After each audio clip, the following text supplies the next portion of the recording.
Thanks everyone for being here. I really appreciate you taking the time and giving me your attention for a few minutes. This is a topic that is near and dear to my heart, how content creators are using ChatGPT and other AI tools. And the reason it's so near and dear to my heart is because this is my job every day now as a content creator, as a marketer, because at Marketing AI Institute, we are a media and event education and consulting company whose sole purpose is to make artificial intelligence approachable and actionable for marketers, business leaders, and content creators like those in the room. Those three groups are really important: marketers, business leaders, and content creators, because we are not data scientists. We are not machine learning engineers. We're marketers, business leaders, and content creators. We actually spun out of a marketing agency started by our founder and CEO, Paul Raitzer, who's in the room here. I used to work with Paul at his marketing agency for about a decade, and over time, we started looking into how to use artificial intelligence for our clients' marketing and for our own marketing in our business. One big primary use case for us was content, because we were largely a content marketing agency.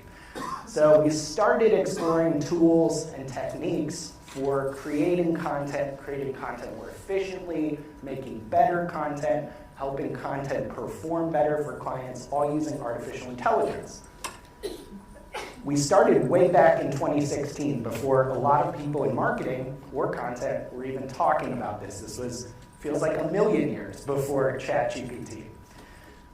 Fast forward to today, and we've been lucky enough to build up a sizable audience of marketers and business leaders who are interested in using this technology to do content and marketing better, faster, cheaper, and more effectively. We have hundreds of thousands of people that will visit the website this year, tens of thousands of business leaders subscribing to our content, and thousands of people who have taken one of our classes, attended one of our online events, or have actually attended our Marketing AI conference, which happens annually every year here in Cleveland. It's happening again this year, July 26th to the 28th. Now, I say all this just to highlight the point that for years, we have been exploring how to actually use artificial intelligence in real-world use cases for real-world business needs. Our entire goal has been to cut through the hype, and unfortunately there is a ton of it these days thanks to ChatGPT. And I personally, on any given day, am testing, researching, or using as part of our core tech stack AI tools primarily for content. And I'm going to share with you a few of the ways we've done that and give you some suggestions for how you might want to do that in your own content, in your own business. So before we dive into artificial intelligence use cases, how you might want to start using AI in your content, and what tools to use, I want to get everyone really quickly on the same page about what AI is.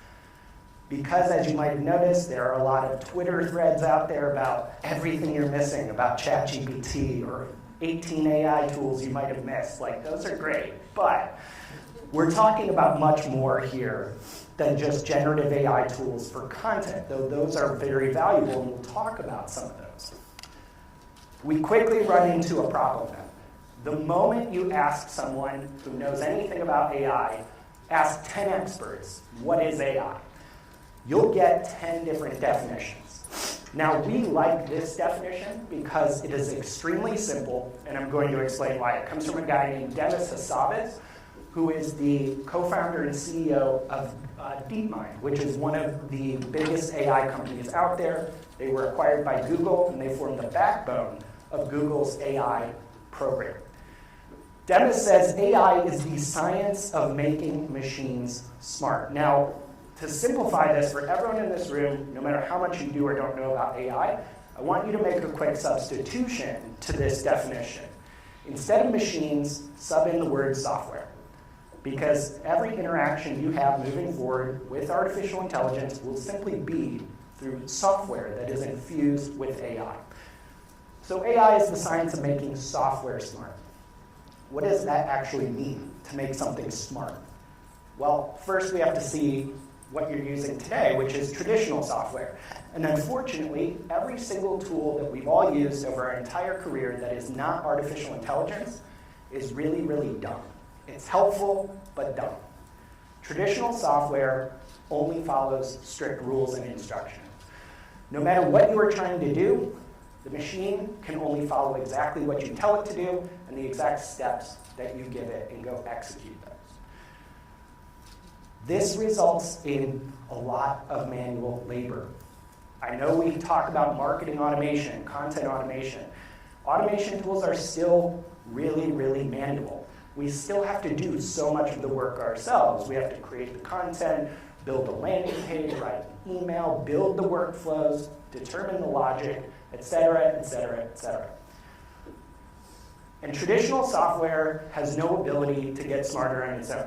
Now, make no mistake, traditional software is great. I would rather have software than no software. But after I do all this work, and the machine goes and executes my exact instructions, that's it. It's rinse and repeat, start over. The only way my content, my marketing, my strategy gets smarter is if me or someone on my team tells the machine to do something new. So I'm inherently limited with traditional software by the brain power, the human brain power that I have accessible on my team. And as any marketer knows, sometimes we don't always know what works, and it takes some time to figure it out.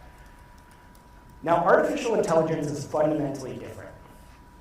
In many cases, AI can actually create its own rules to achieve goals. So instead of you defining all the rules and instructions, sometimes you can give it a goal, and it will actually find out what is the best way to achieve it. And it can determine those paths, not always supervised by humans. So compare these two things briefly. Instead of having to follow the exact human instructions generated by human cognition, a machine can actually start subbing in for some human brain power when it comes to achieving goals. In some cases, it is much better at humans for certain narrow tasks when it's trying to achieve marketing and content goals. And then this last but not least is a huge benefit of artificial intelligence, which is that it learns and improves on its own in certain contexts. So like I mentioned, where traditional software just stops and then it's rinse and repeat, artificial intelligence in some cases can actually learn from its wins, from its losses, and do better next time.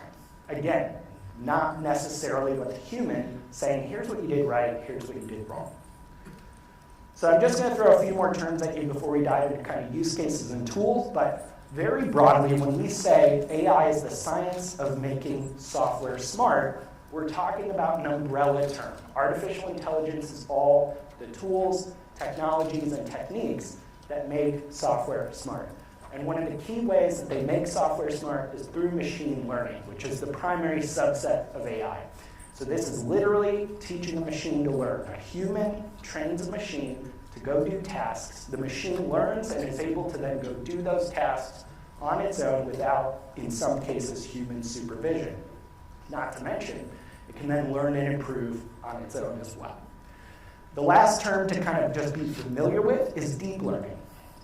This is an advanced subset of machine learning. And while machine learning and AI are about making software smart, deep learning is about going the next step. Making machines, making software that's like us as humans. This is where the advancements of the last decade or so have really started happening in AI. We're teaching machines to write, to read, to speak, to listen, to move, to understand. It may seem like ChatGPT and advanced AI has come out of nowhere, but behind the scenes, for the last decade, advancements in deep learning have been bringing us to this point, which is an AI inflection point, no doubt about it. So as you're thinking about AI in your own content, in your own business, you're really thinking about it in two broad ways. How can AI reduce my costs by intelligently automating repetitive or data-driven tasks? Or how can it drive revenue by improving my ability to make predictions? Now I want to show you just a few examples of what this could look like in practice using our own business and our own content as examples. First up is AI and podcasting. So A few years ago, we started the Marketing AI Show, our podcast, and I'm proud to say we created some really, really good content, but we quickly ran into some problems. We are a very small team, we still are, we were smaller then, and we didn't have the bandwidth, the resources, the time, and the money to be consistent with our podcast. So unfortunately, we produced some really good episodes, but didn't gain a lot of traction and didn't build a big audience. Unfortunately, the podcast fell by the wayside for a little bit. Relatively recently, we decided to reboot the podcast. And while we definitely changed the strategy and format, which had nothing to do with AI, we also made a commitment to ourselves that we were going to look at the podcast process from the ground up and rebuild it using AI wherever we could. So in the past, it took us dozens of hours from conceiving an episode to actually getting it produced to then creating content from it and promotions around it. Dozens of hours easily per episode. Today, we have baked things like ChatGPT into many aspects of the process. Not all of them, but some of them. We use ChatGPT and other generative AI tools to prepare our show briefs and our questions. We actually sometimes experiment with creating the show scripts that I use to intro topics that Paul then starts answering questions about and gives us insights on. We exclusively use AI to produce podcast video and audio. In the past, we actually had to hire an outside firm to do that, which was costly, slow, and when we needed to make changes, we couldn't do them ourselves. We use AI to transcribe podcasts automatically, and then we summarize those transcripts, which I'll get to in a second, because then we take those summaries and use them in other novel ways.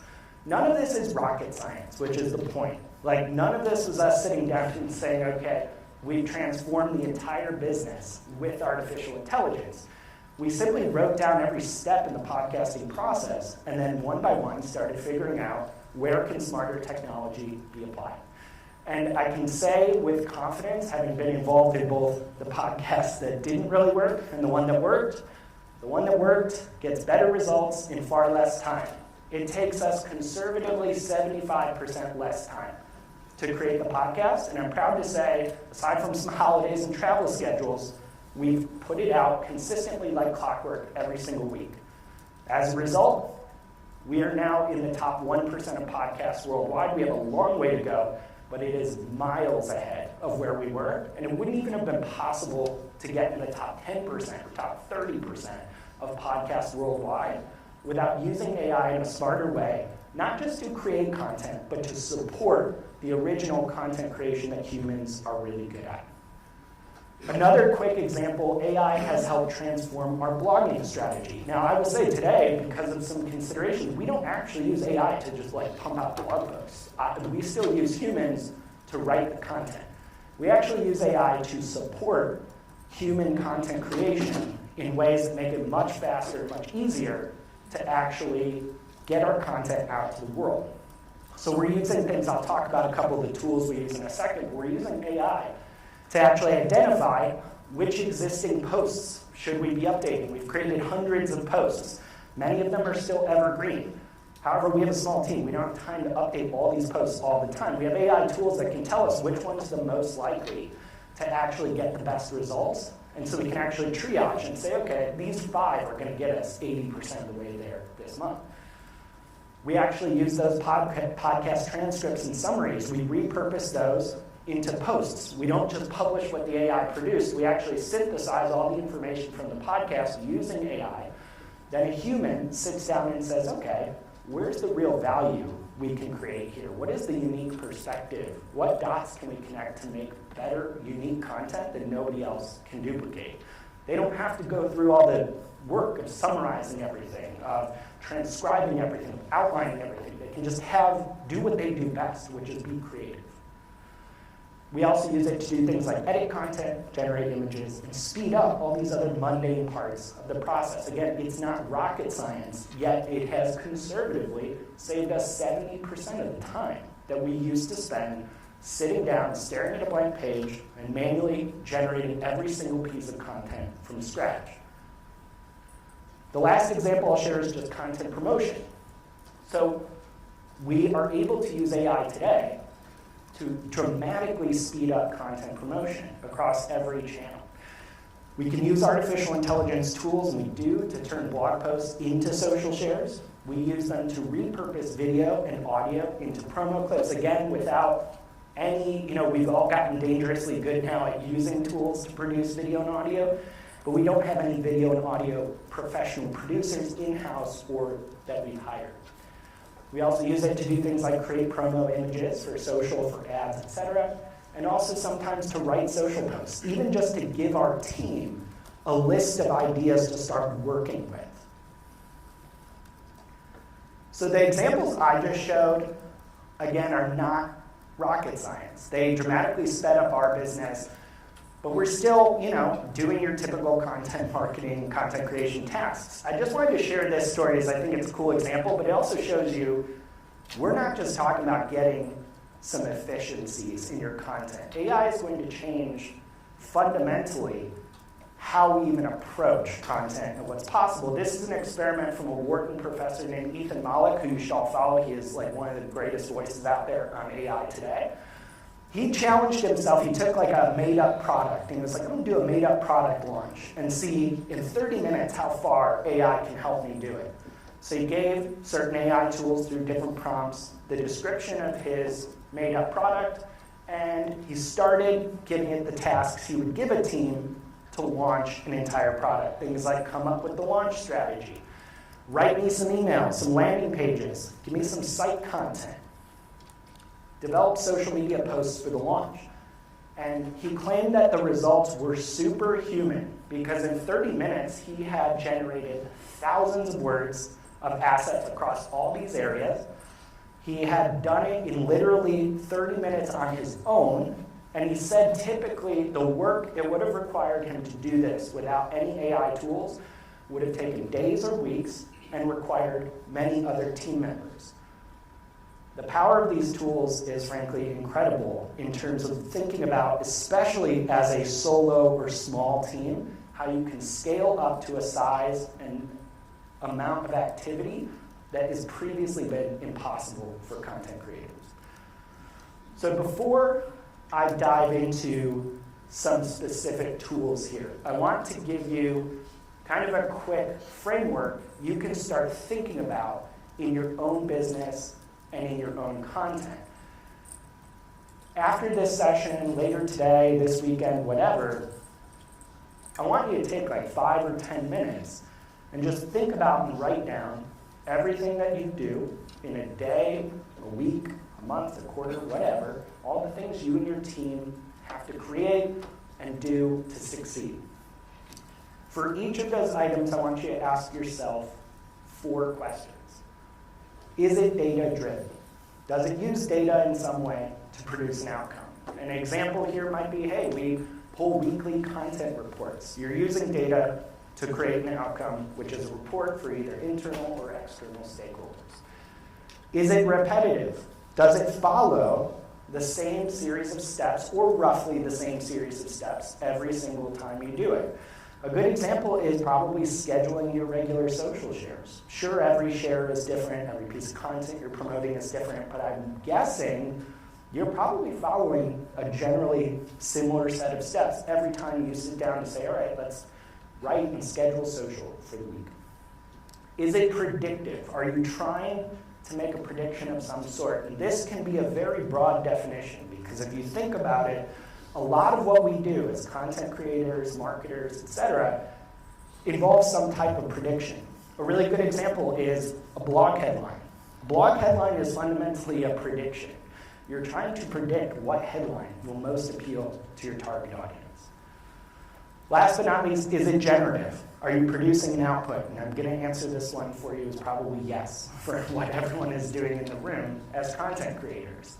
This is obviously a huge use case these days in AI. Now, as you go down that list and ask yourself these questions, you don't have to say yes to every single one in order to have a really good use case for AI. Often, if you answer yes to 1 or 2 of them, you should probably be looking into how AI in some way can augment or automate that task. And I give you this framework because the moment you start using it, you're going to realize that AI for content creation is far, far more than ChatGPT. And ChatGPT is transformative and awesome, and you should use it as much as possible. But AI has far more use cases for content creators than just trying to generate a social share or a blog post. So as we get to the tail end of this presentation, I want to show you a couple of the tools that we either use ourselves to facilitate content creation and strategy, or that we recommend people check out for use cases that we don't really have, but are really interesting depending on your business. So obviously, first up is our friends at OpenAI, ChatGPT. But I wanted to give this one a little bit of a twist and just show you, outside of like writing articles or something, you can use this tool in so many different ways to support what you're already writing. So we use it to create headlines, outlines, ideas. Outlining especially is pretty impressive. I had a very in-depth, like 5,000 word asset I was creating for a partner of ours, and I created the outline on my own of what we knew had to go into it, but as an experiment, wanted to see if ChatGPT could get there, and I'm ashamed to say it was like 75% of the outline that I had written. So don't sleep on things like that, and even if it's just to get you started, just to get ideas. Half the productivity problems in content creation are staring at a blank page. Summarizing transcripts and reports. Now, there's a lot of issues still with ChatGPT and its factual accuracy, but I think this is going to be one that people won't want to sleep on eventually, which is the ability to get to knowledge faster. There are so many random papers that we try to read, reports to like infuse into our original content, a bunch of research we have to do. There's a lot of synthesizing, a lot of articles out there. ChatGPT, at least powered by GPT-4, is excellent sometimes at this. If you can fit your article or report into the token limit here, you can get really, really good summaries of knowledge that would take you hours to read. And I think this will actually improve dramatically to the point where we'll probably be pretty quickly here in a position where you can be summarizing entire books or really long-form papers. Not to mention, especially academic papers. We try to read a lot of AI papers, and I understand like 20% of what I'm reading. So being able to actually have a conversation with knowledge is a really, really unique way to accelerate getting to what you want to write or create faster.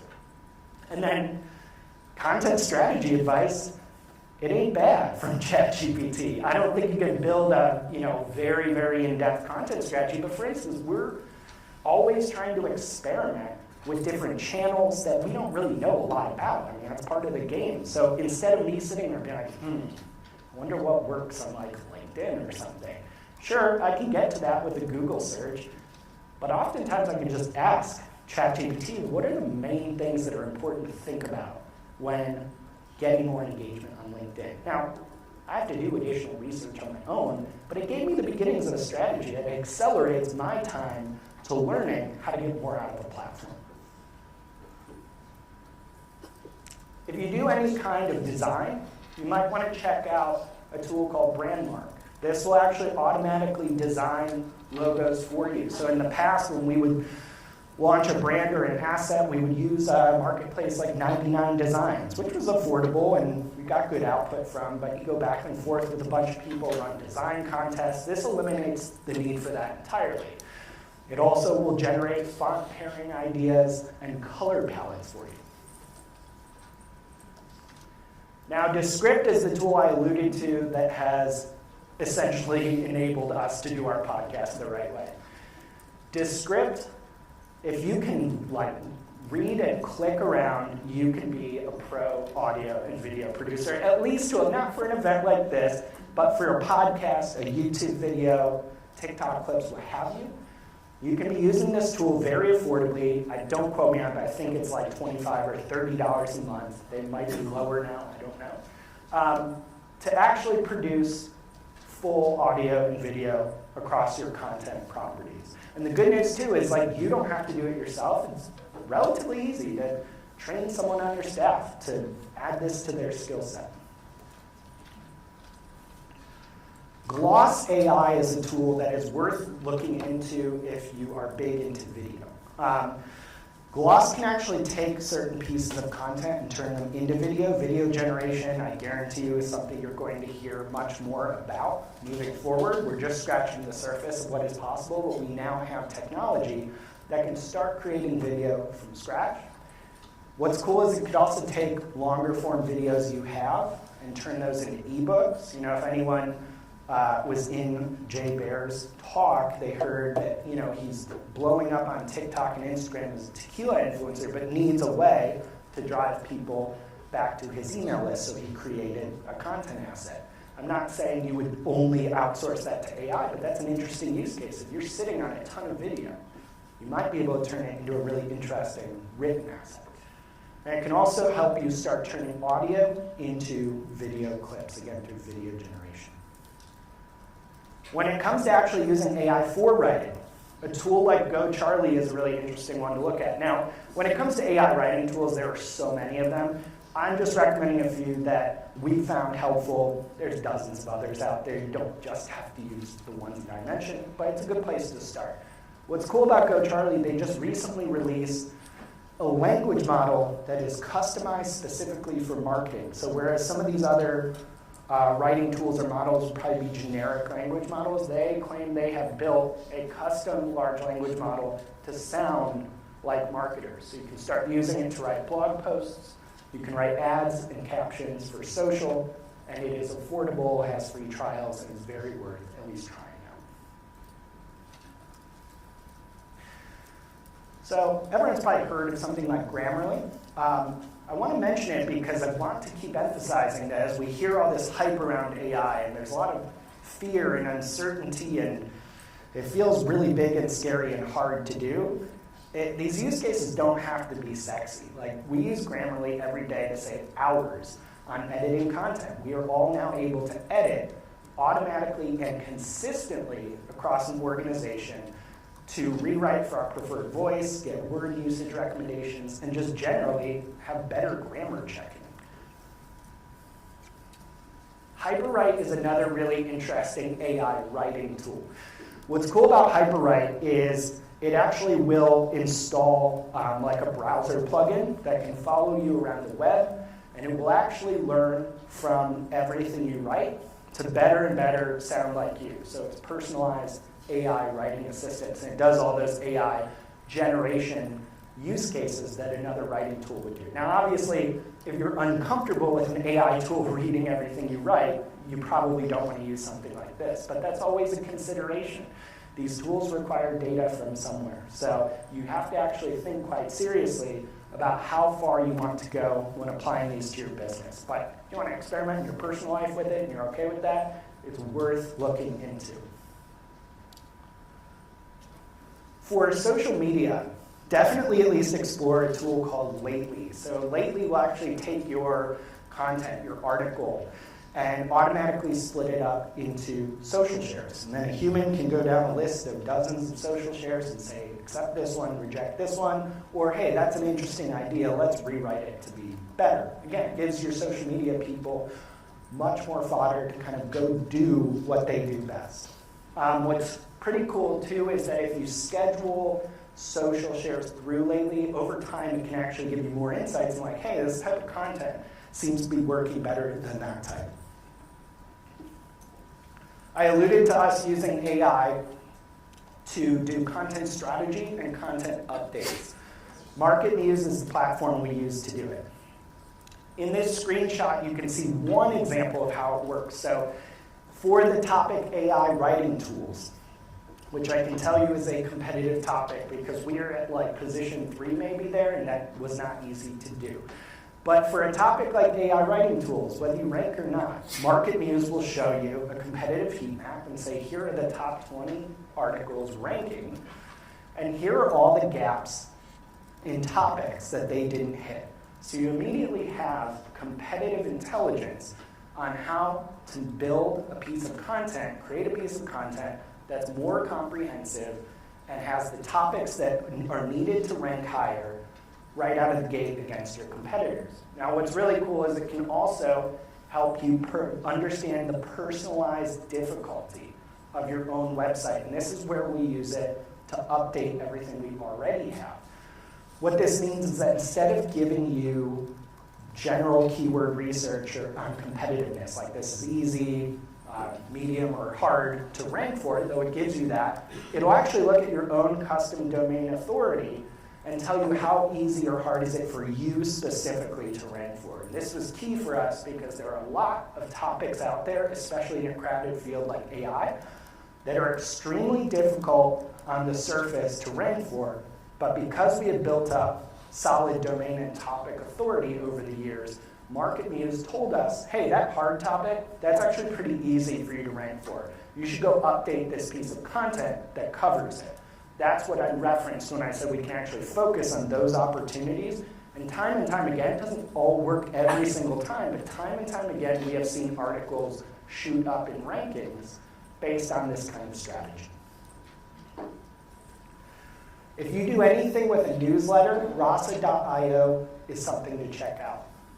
What's really cool is Rasa will automatically create a newsletter that brings in links from third-party sources on topics that you've given it. So you control telling it what sources you want it to use, what topics to cover, and it will create a list of curated links. Now that's pretty cool, but what's even cooler is that as you start sending these newsletters to your audience, Rasa will actually personalize them to an individual. So if I am sending an AI newsletter through rasa.io, person A, over time, might show more of an interest in links about AI startups. Person B may show more interest in links about AI ethics. Over time, I will be hitting just send on an email to my database, but those two people will receive different content in different positions in their newsletter email, leading to higher open rates, more engagement. If you do anything with video and imagery, Runway is one of the leaders in the space. They have a suite of what they call AI magic tools that they add to constantly. I think there's probably about 30 or so in there right now. These tools give you the ability to do things like literally generate video from text prompts. So you know how we can generate images by just typing in? You can now do the same with video. And it's still very early, but they just released one of their video generation tools on mobile as well through their app. So you can literally in your pocket have video generation. They also have so many other really useful Creative Suite tools that allow you to professionally edit images, again, with a text prompt. You're not jumping in and using a simple-to-use tool. You're literally saying, remove this from the image. And you can also use it to do things like automatically generate subtitles. And I'm sure I've missed dozens of other things it does, so it's well worth checking out. So last but not least, in terms of AI content creation tools, I do want to mention Writer.com.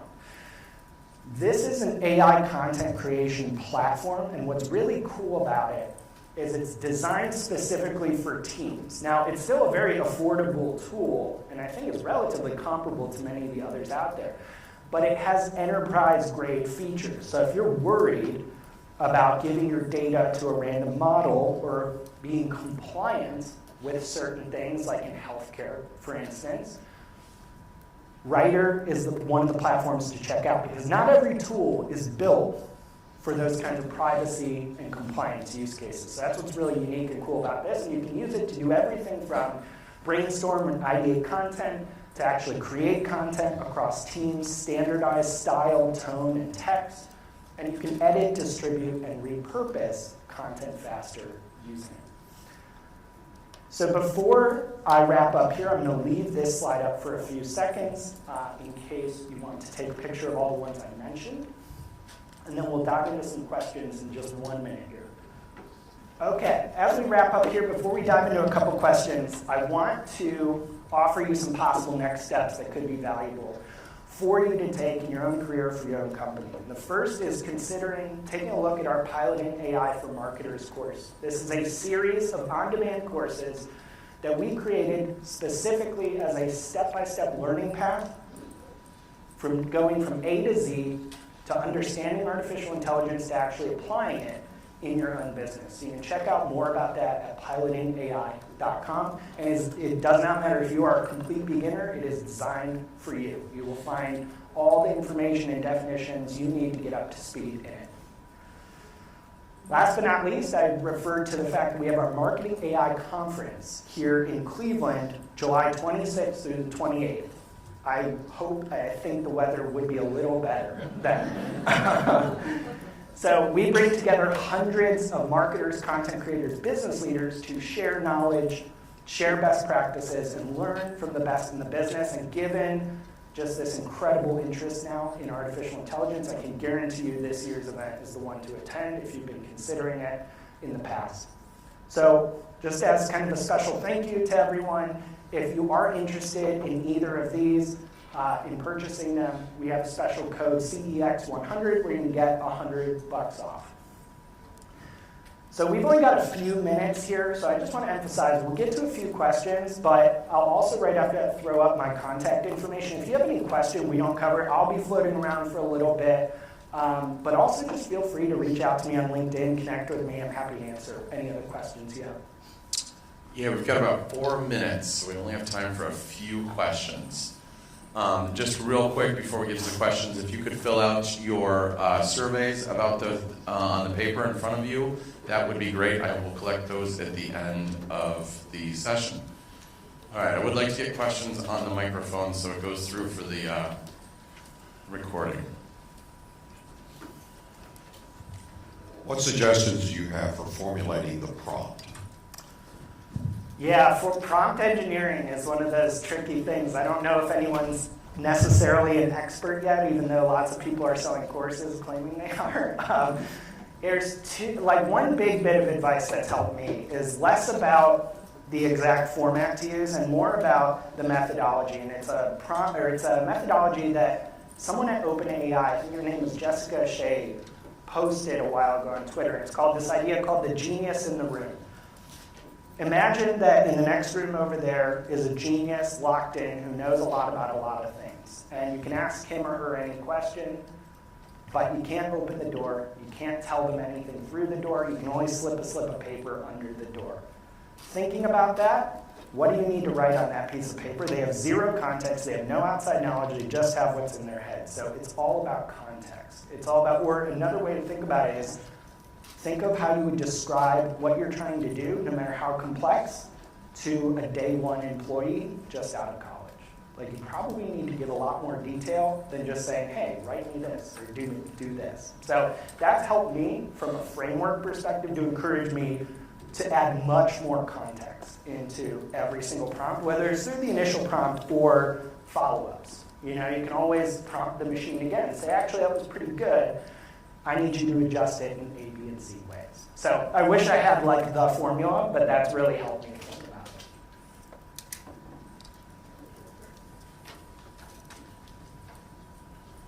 Are there currently any tools that will let you train AI to write content based on your existing content that are attainable to non-enterprise customers? Yeah, so this is a tricky one because the answer is yes, you can do that, and that will probably be the future of content creation, is all of us training models on our own content and voice. I would look into a couple companies like Writer does it. Don't quote me on like the prices of all this because I would assume it's a relatively large lift, but writer.com is good to check out. A company called Cohere does custom models as well. And I think you'll increasingly start to see some of the writing tools out there release features where you'll be able to do this yourself. I think it's still really early days on that, though. Yeah, similar to lately, I use Jasper.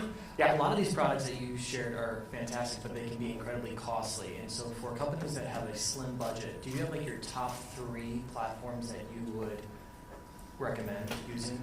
Yeah, it's always hard because it seems like the pricing models and everything change so quick. But I would say if you're really, really on a budget, and you're just getting started, I'd honestly just get like a ChatGPT Plus subscription for $20 a month. Start there. And once you're confident that you can be saving money with a tool like that, then you may want to invest in a few other tools. Unfortunately, too, it's really messy. You're probably going to end up at some point having to pay for a few different tools and like prune them as you go, because there are so many competing offerings out there. But I think just pound for pound, if you're just getting started and you're really worried about budget, yeah, ChatGPT Plus is probably a good way to start.